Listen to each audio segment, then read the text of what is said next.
গল্প শুনতে আমাদের প্রত্যেকেরই ভালো লাগে, তাই অনেক রকম ভিন্ন স্বাদের গল্প শুনতে আমাদের এই চ্যানেলে চোখ রাখুন। সবসময়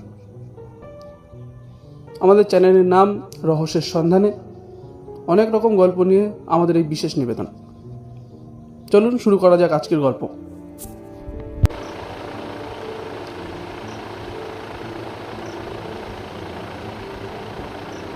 আজকের এই বিশেষ নিবেদন শনিবারের বারবেলা।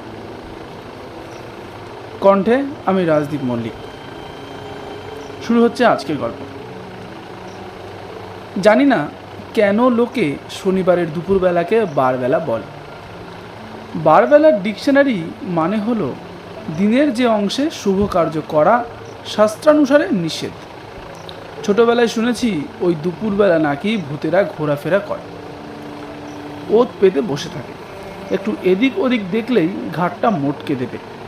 কিন্তু আমার একটা প্রশ্ন আজও জিজ্ঞাসা চিহ্নের মতো খোঁচা দেয়। আচ্ছা, ঘাড় মোটকে ভূতেদের কী লাভ? কেউ জানলে একটু উত্তর দেবেন প্লিজ।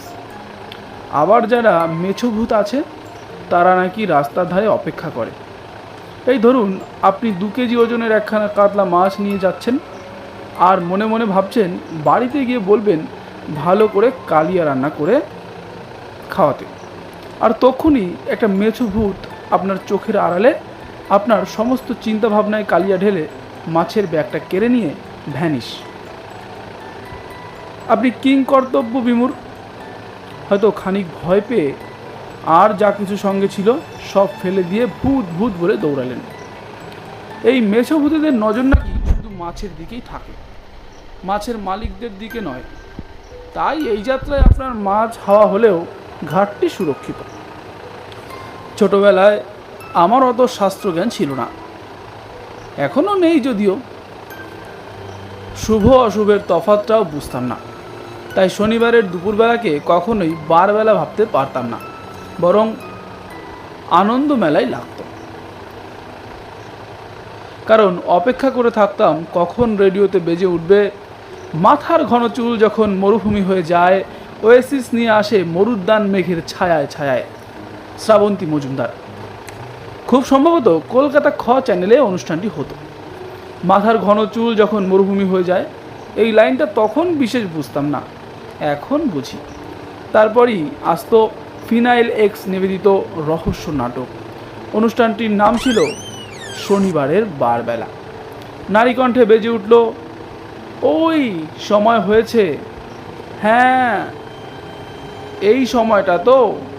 তারপর একটু বেশ ভারী রহস্যময় পুরুষের কণ্ঠে ভেসে এলো শনিবারের বারবেলা। এর সাথে মরচে ধরা লোহার দরজা খোলার শব্দ, ঢ্যাঁ করে আওয়াজ। সারা গ্রাম নিস্তব্ধ, কাকপক্ষীরও টের পাওয়া যায় না।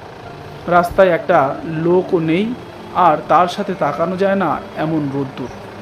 হালকা লু বইছে, নিজেকে নিঃসঙ্গ ভাবার অনুভূতি। মনে একটা ভৌতিক পরিবেশ সৃষ্টি হয়েছে।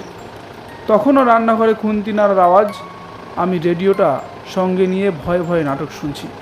জানতাম ওই ভয় আমার দুপুর পেরিয়ে বিকেল পেরিয়ে রাত পর্যন্ত কিংবা পরের দিন রাত পর্যন্ত তাড়া পড়বে। কিন্তু ভয় পাওয়ার নেশা এমনই, কোনো একটা শনিবারও শুনতে ভুলতাম না অনুষ্ঠান দুটো।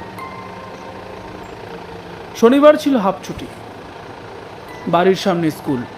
পড়াশোনায় কোনোদিনই বিশেষ মন ছিল না, শুধু ভাবতাম কখন ছুটি হবে আর বাড়ি গিয়ে রেডিও শুনব। আমার অবশ্য অনেক শনিবারই ছুটি থাকতো, কারণ স্কুল যেতে আমার ভালো লাগতো না। রেডিও শোনার পর চলতো গুছিয়ে খাওয়া দাওয়া, সবাই মিলে একসাথে মাটিতে বসেই। তারপর ঘুম। বিকেল হতেই মাঠে খেলতে চলে যেতাম বন্ধুদের সাথে। এখন আমি একা থাকি, সবাই মিলে মাটিতে বসে খাওয়া আর হয় না। টেবিলে বসে খাবার খাই সবাই এক জায়গায় হলে। এখন খাবার খাওয়াটা বেঁচে থাকার জন্য। গুছিয়ে খাবার অভ্যেসটা আর নেই। এখন সব মেপে ঝুপে খেতে হয়। কতটা প্রোটিন, কতটা ফ্যাট, কতটা আবার কার্বোহাইড্রেট খাবো তার হিসেব আগে থেকে করা আছে। শনিবার অফিসেও হাফ ছুটি দেয় না। জানি না রেডিওতে এখনও ওই অনুষ্ঠানগুলো হয় কি না। ভূতে ভয় এখন আর নেই আমার, তবে অন্ধকারকে ভয় লাগে। ওয়েসিস শ্যাম্পুর খুব প্রয়োজন আমার, কারণ মাথা এখন মরুদ্যান খুঁজছে। প্রয়োজন একটা শনিবারের বার বেলার, সবাই মিলে একসাথে গুছিয়ে খাবার খাওয়ার, কিংবা ধুর আজ শনিবার, আজ অফিস ছুটি আমার, এটা বলার। এরকম আরও অনেক গল্প শুনতে আমাদের চ্যানেলটিকে সাবস্ক্রাইব করে দেবেন, এবং যদি আপনাদের কোনো গল্প শোনার ইচ্ছে থাকে বা রেকমেন্ডেশন থাকে তবে অবশ্যই সেটা কমেন্ট করে জানাবেন। আর আজকের গল্পটা কেমন লাগলো কমেন্ট করে জানাতে ভুলবেন না। পাশে থাকুন, ভালো থাকুন, দেখা হচ্ছে পরের ভিডিওতে।